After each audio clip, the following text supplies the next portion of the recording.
शेतकरी बांधवांनो, पाकोळीचा प्रादुर्भाव झाल्यास काय होतं बघा. आता हे पानं आहेत ना, हे दोन पानं आपल्याला दिसत आहेत बघा. हे तर आता बऱ्याच ठिकाणी असं आहे की अचानक पानं जे आहे ते ऊस पिकाचे हे असे पिवळे आणि हे वरचं एकदम लाईव्ह पान आहे बरं का. आता हे जर पान बघितलं तुम्ही, बघा हे मी दाखवलेलं पान जे आहे बघा व्यवस्थित, हे पान एकदम म्हणजे ह्याचं लीफशी जे आहे ते एकदम चिटकू नये तरी सुद्धा हे पान वाळायला चालू झालं. त्याचं काय कारण आहे बघा.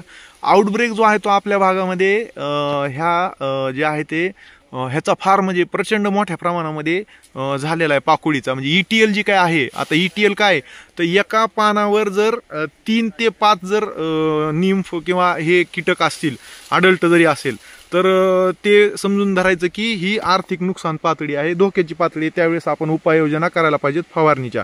आता बघा हो का, इथं ही 1 2 3 4 हे 5 हो का, इथं हे लगेच शेटोसं जे आहे ते हे 6 वर हो का, इथं एक हे 7 आणि हे एकाच पानाचं मी नाही आहे तर इथं वरचं पान आणखीन यावं बघा. म्हणजे जिकडं जाईल तिकडं, जसं जसं ह्या शेतामध्ये आपण फिराल तिकडं सगळ्या पानांवर ऊसाच्या प्रत्येक सरीला आम्ही निरीक्षण घेतलेत की म्हणजे तिथं समोरच्या पानावर तर प्रचंड आउटब्रेक झालेला आहे समोर.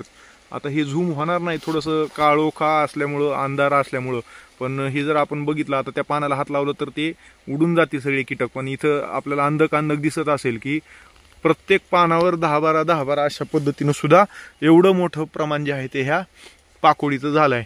तिथं समोर सुद्धा अडल्ट आपल्याला दिसत आहेत. तर ह्याच्या व्यवस्थापनाच्या अनुषंगाने जे आहे ते आपण उपाययोजना करणं गरजेचं आहे. अन्यथा आपलं ऊसाचे पानं वाळून जे आहे ते अन्नद्रव्य तयार करायची जी क्षमता आहे ती कार्यक्षमता तिथं कमी होणार आहे. मी परत एकदा दाखवेन, थोडंसं पान जवळून घेऊन ही उडून जातील ते तेवढं. तर बघा 1 2 3 4 5 6 7 8 9 10 तर ही ETLच्या वर गेलेला प्रादुर्भाव आहे बघा. आता व्यवस्थित दिसायले बघा हे.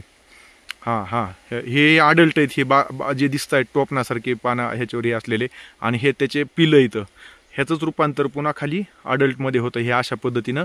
तर ही आपल्या ऊसाची नुकसानकारक कीड आहे. त्याच्यामुळे व्यवस्थापनाच्या उपाययोजना क्लोरोपायरिफॉस जे आहे ते आपण फवारणी करणं गरजेचं आहे. साध्या पंपानं फवारणी करताना 2 मिली प्रति 1 लिटर पाणी, ड्रोनच्या सहाय्यानं फवारणी करताना 200 ते 250 मिली प्रति 10 लिटर पाणी याप्रमाणे आपण तात्काळ उपाययोजना ज्या आहेत त्याच्यामध्ये कराव्यात.